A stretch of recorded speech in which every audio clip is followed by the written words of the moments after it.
मैंने तुम्हारी वीरता की कहानी सुनी। हम अपनी गाय वापस ले आए ज्येष्ठ।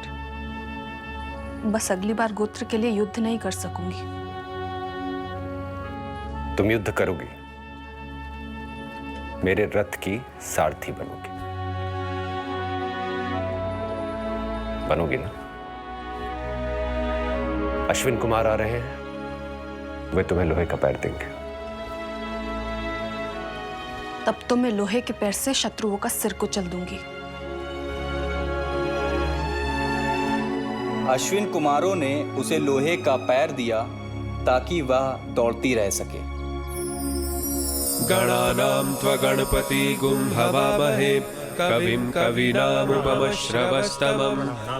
समिति और सभा, प्रजापति की दोनों पुत्रियां मेरी सहायता करें। जिनसे भी मेरी भेंट हो मुझे सहयोग करें।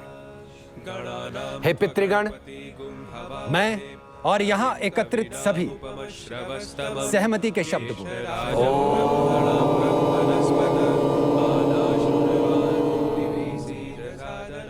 स्वयं भासते राजते सा सभा। वह संघ जिसमें लोग आभा से भरे हों, वह सभा है। ऐसी सभा मुझे शुभकामना दे।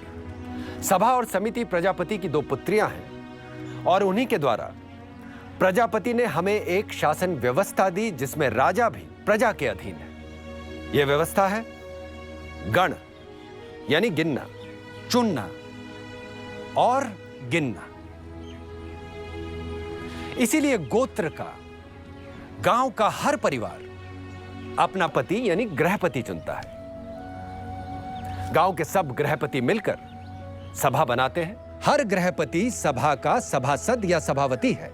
सभी सभासद और सभावती मिलकर सभापति का चुनाव करते हैं। ऐसी गांव के एक एक जन द्वारा चुनी गई सभा को जनता की आवाज कहा गया, क्योंकि वह जन जन के मत से बनती है और जन जन की अभिलाषा अभिव्यक्त करती है। यह सभा हमारी राष्ट्रीय न्याय पालिका है। सभा के लिए वेद में कहा है कि सभा वो है जो व्यक्ति पे लगे आरोप की दाग मिटा दे। यहां हर किसी को न्याय मिलता है, इसीलिए सभा के निर्णय से हर कोई बंधा है। कोई भी इसके निर्णय का उल्लंघन नहीं कर सकता, राजा भी नहीं। यहां अपना मत रखने के लिए हर सभासद और सभावती स्वतंत्र है।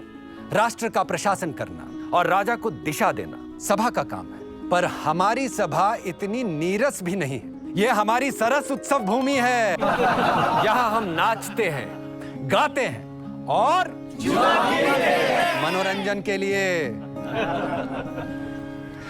सभा समिति की छोटी बहन है। वो अपनी बड़ी बहन के अधीन रहकर काम करती है और इस बड़ी बहन समिति को चुनते हैं सभी सभापति। जैसे सभा सभापति चुनती है, वैसे समिति अपना पति ईशान चुनती है। सभापतियों की ये राष्ट्र समिति फिर चुनती है अपना राष्ट्र अध्यक्ष, अपना राजा, जिसे बार बार चुनने और हटाने का अधिकार समिति के पास है। राजा के लिए समिति की हर बैठक में हाजिर रहना अनिवार्य है। समिति ने मुझे राजा चुना ताकि मैं प्रजा का रंजन कर सकूं। सौरज्यत ततो राजन्योजायत। जो प्रजा का रंजन कर सके वह राजा।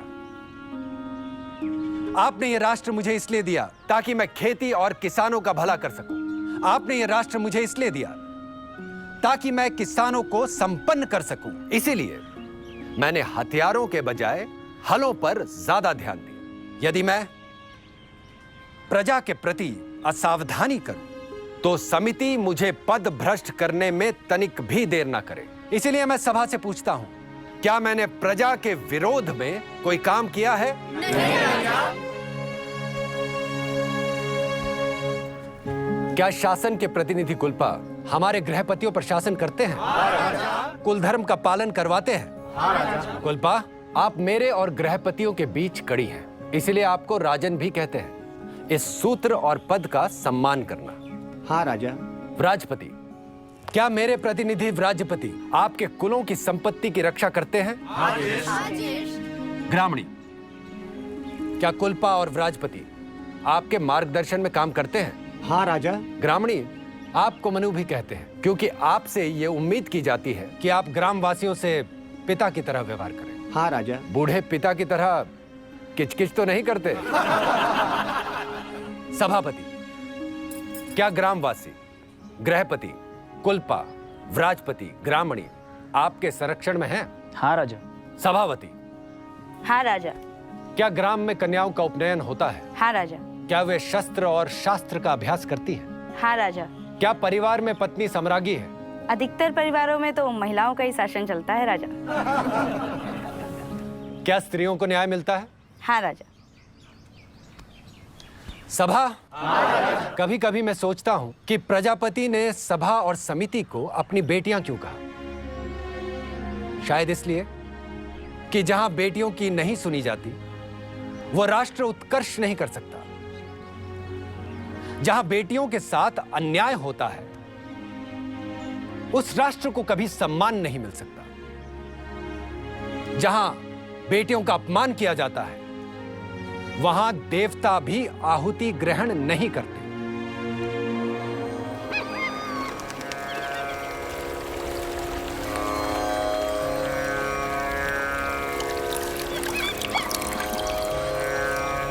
इमं गंगे यमुने सरस्वती शुतूर्दिस्तोमं सचता परुष्णया असीक्न्या मरुदष्टधे वितस्तयार्जिकिये क्षणो हया सुशो माया।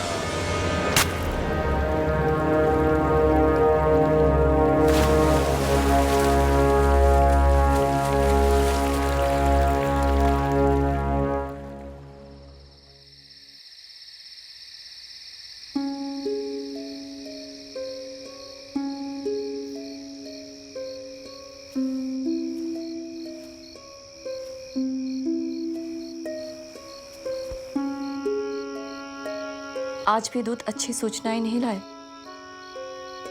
पहले विश्पला के गोत्र के व्राजपति और फिर कुलपा की हत्या। आज सूचना आई है कि गोधन चुराने के आरोप में हमारे एक गोत्र पर दूसरे गोत्र ने आक्रमण कर दिया। कहीं आपको युद्ध के लिए उकसाया तो नहीं जा रहा? मैं दशराज युद्ध जैसे युद्ध की आहट सुन रहा हूं। कविष्टि के नाम पर युद्ध के लिए उत्सुक है ग्राम, गण और राज्य। चारों ओर युद्ध के बादल गरज रहे हैं।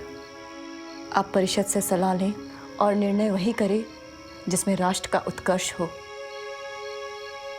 समिति के सदस्य, विषय, मेरे स्वरों की कड़वाहट के लिए मुझे क्षमा करें, और कड़वा सच यही है, जब से आर्य सुबल को समिति ने अपना राजा चुना है, तब से हमारे भालों की धार भोतरी हो रही है। तब से हमारे तीर तर्कस में ही पड़े हैं। तब से हमने एक भी युद्ध नहीं किया। दस्युओं ने विश्पला के पैर काट दिए, पर हमने दस्युओं के विरुद्ध युद्ध की घोषणा नहीं की। व्राजपति और कुलपा के शत्रुओं ने हत्या कर दी, पर हमने युद्ध का आह्वान नहीं किया। हमारे गोत्र पर आक्रमण हो रहे हैं, पर हम युद्ध के लिए उत्सुक नहीं दिखाई दे रहे हैं। स्वर्ग में सुदास हम पर हंस रहे होंगे, जिन्होंने 10 राजाओं के साथ अकेले ही युद्ध किया था। हमारे पुरखों ने समिति को शाश्वत कहा, अमर कहा, और यदि हम ऐसे ही युद्ध से विमुख रहेंगे तो कोई समिति अमर नहीं रहेगी। विषय बिहुल, पुरखों ने समिति की परंपरा को अमर कहा है, व्यक्ति को नहीं। विशा, बिहुल को समिति में अपनी बात रखने का अधिकार है। परंपराएं भी नहीं रहेंगी जो उनकी सुरक्षा के लिए युद्ध की तैयारी न रहे। क्यों जन अश्वमेध यज्ञ को भूल रहा है? विदत नाम की हमारी प्राचीन संस्था भी समाप्त हो रही है। क्या मैं समिति को यह याद दिलाऊं कि विदत में युद्ध में जीते गए गोधन, अश्वधन, पशुधन, हिरण्य, मणिमुक्त और दास दासियों का बंटवारा होता था। हमारी स्त्रियां विदत में शामिल होती थीं और पराक्रम से पाए गए धन को पाकर प्रसन्न होती थी। पर जब से आर्य सुबल हमारे राजा हुए हैं, एक बार भी विदत का आयोजन नहीं हुआ। मैं समिति का आह्वान कर रहा हूं, राष्ट्र को चलाने के लिए ही अश्वमेध का आयोजन करें। हम सिर्फ अपनी गायों को ढूंढने के लिए गविष्टि की प्रतीक्षा न करें, बल्कि पणियों के, दस्युओं के ग्रामों को लूटे, उनका पशुधन और स्वर्ण जीते, उनके वस्त्र, उनके रथ, उनका अन्न जीते। युद्ध में पणियों को पराजित कर उनसे नियमित उपहार लें, उन्हें हमारे क्षेत्र में शामिल करें ताकि हम उनके धन का उपभोग कर सकें। समिति के पति ईशान को मैं सावधान कर रहा हूँ। इतिहास है कि परुष्णी के तट पर सुदास ने 10 राजाओं को पराजित किया था। यदि हम सरस्वती के तट को सुरक्षित रखना चाहते हैं तो हमें युद्ध के लिए आगे बढ़ना होगा, वरना हमारी गायों के लिए दस्यु हमारी ओर आ ही रहे हैं।